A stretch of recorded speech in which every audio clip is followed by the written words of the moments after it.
파생 상품은 악마의 거래가 아니라 내가 어떻게 활용하느냐에 따라서 천사의 날개가 될 수 있다. 안녕하세요, 여변입니다. 여변의 재테크 네 번째 시간인가요? 지금 여기는 홍콩인데 글로벌 ETF 운용사죠. 디렉시온에 초청을 받고 식구들하고 어제 이제 왔습니다. 그래서 하루를 보내고 제가 오늘은 이제 파생 상품 얘기를 좀 하려고 하는데, 혹자들은 이제 파생 상품을 뭐 복권 혹은 뭐 악마의 거래, 홀짝 이렇게 많이들 이해하고 계시는데, 그에 대한 오해를 좀 풀어드리려고 합니다. 오늘은 파생 상품이라는 거는 사실 전통적인 투자 상품에서 말 그대로 파생이 된 상품인데, 우리가 전통적인 투자 상품이라고 한다면 대표적으로 주식, 채권, 그다음 뭐 부동산까지도 범주에 넣을 수 있겠죠. 근데 이제 그 외의 상품을 이제 우리가 흔히 요새 얘기로 대체 투자라고 하고 대안 투자 이렇게 얘기를 합니다. 우리나라의 대표적인 파생 상품은 뭐가 있습니까? 여러분들이 아시다시피 코스피 200 선물이 대표적이고, 그 다음에 옵션이 있겠죠. 이런 것들이 익숙하실 텐데, 최근에 뭐 해외 선물도 있고 이런 것들이 파생 상품인데, 일반적으로 알고 계시는 거는 파생 상품은 무조건 위험하다라고 알고 계시죠. 근데 이제 그렇게 생각하시는 가장 큰 이유는 레버리지가 있기 때문인데, 그러면 이 레버리지가 뭐냐? 주식 같은 경우는 내가 10,000원을 가지고 있으면 10,000원어치의 주식을 살 수가 있죠. 근데 파생 상품은 내가 10,000원이 있으면 20만원, 30만원어치의 물량을 살 수가 있습니다. 그걸 이제 레버리지라고 하고, 우리나라 말로 하면 지렛대 효과라고 하죠. 근데 이제 레버리지 효과가 사실 수익이 날 때는 굉장히 좋은 거지만, 손실이 날 때는 그만큼 20배, 30배 더 빠른 시간 안에 손실이 날 수 있다는 것이기 때문에 양날의 검으로 사용할 수 있죠. 근데 이제 저는 그렇게 말씀드리고 싶습니다. 세상에 위험한 투자 상품은 없다. 위험한 투자만 있을 뿐이지.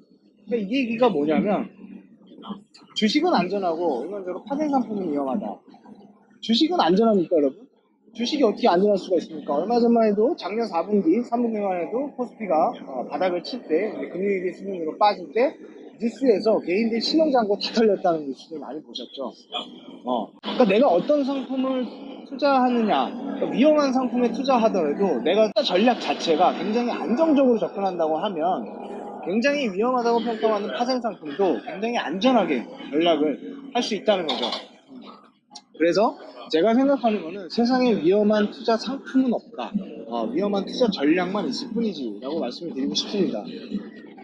예전에 현사, 그리고 그 이후에 이제 회사에서 이제 딜러로 역임할 때, 그리고 이제 레버 카운트 이런 것들을 운용할 때 200 옵션 합성 거래를 많이 했습니다.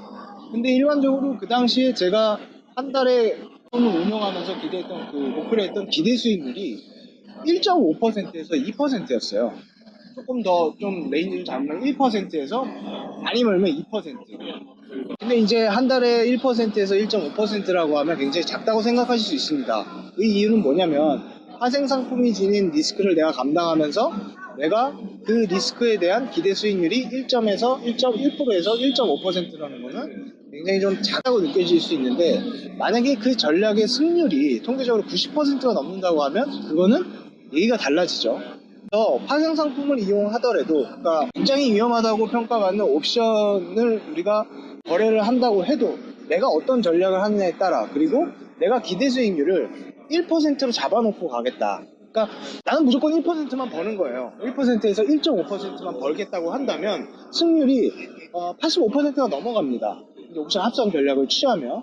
그렇게 한다고 본다면 굉장히 훌륭한 투자 전략이 될 수 있죠. 파생 상품을 이용해서 리스크는 제어한 상태에서. 한 달에 1%라고 잡아보죠. 1%면 작나요, 여러분들? 지금 은행금리가 세금 다 제하면 연 뭐 한 2% 초반대, 1% 후반대가 될 거예요. 근데 이제 옵션 파생 상품 합성 전략 통해서 기대 수익률을 매월 2%로 잡고 가면 연 12%가 나오죠. 아무리 못해도 10%가 나온다는 거니까. 라는 측면에서 본다면은 파생 상품을 이용해서 월 1%의 수익률을 가져가는 것이 굉장히 리스크 대비 합리적인 투자 방법이다. 절대 위험한 것만이 아니다. 그리고 이렇게 비교를 하더라고요. 주식은 윈윈 게임인데 파생 상품은 제로섬 게임이니까 무조건 파생 상품이 위험하다. 또 하나를 알고 둘은 모르는 거죠. 주식은 윈윈 게임이 있지만 그걸 반대로 보면 다 같이 죽어날 수도 있는 겁니다. 특히 상패당하면. 그쵸? 근데 파생상품은 적어도 제로섬 게임이라는 거는 50%의 확률을 가져간다는 거예요. 어제 제가 이제 시온사의 그 이사님 만나서 최근에 어떤 ETF 시장을 해서 굉장히 뭐 핫하다고 평가받는 혹은 굉장히 주목을 받고 있는 상품들을 보면 전통적인 투자의 어떤 메커니즘에서 상당히 벗어나 있습니다. 그게 뭐냐면 주식은 싸게 사서 비싸게 파는 게 다죠. 그렇죠? 우리나라는 특히 공매도가 안 되니까. 이제 디렉션사에서 미팅을 통해서 이제 굉장히 요새 핫하다고 평가받는 게 그 스프레드 ETF라는 거예요. 이게 뭐냐면 이제 일종의 차익거래 형태거든요.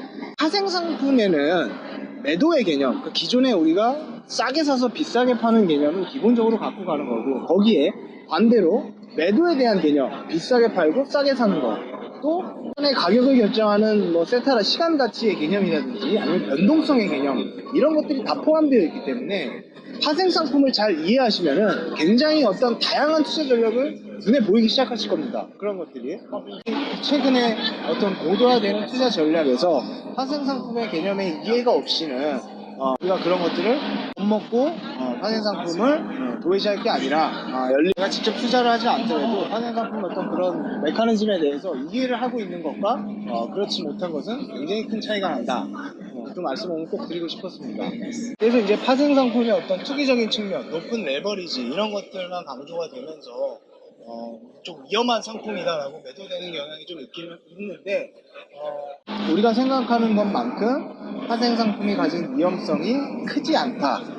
그리고 어떤 그 위험이 큰 만큼 다양한 전략 투자가 가능하고 특히 그래서 오늘 홍콩 소거리에서 파생 상품에 대한 이제 얘기를 했는데 파생 상품은 악마의 거래가 아니라 내가 어떻게 활용하느냐에 따라서 천사의 날개가 될 수 있다 라는 말씀을 드리면서 다음 시간에 또 뵙도록 하겠습니다.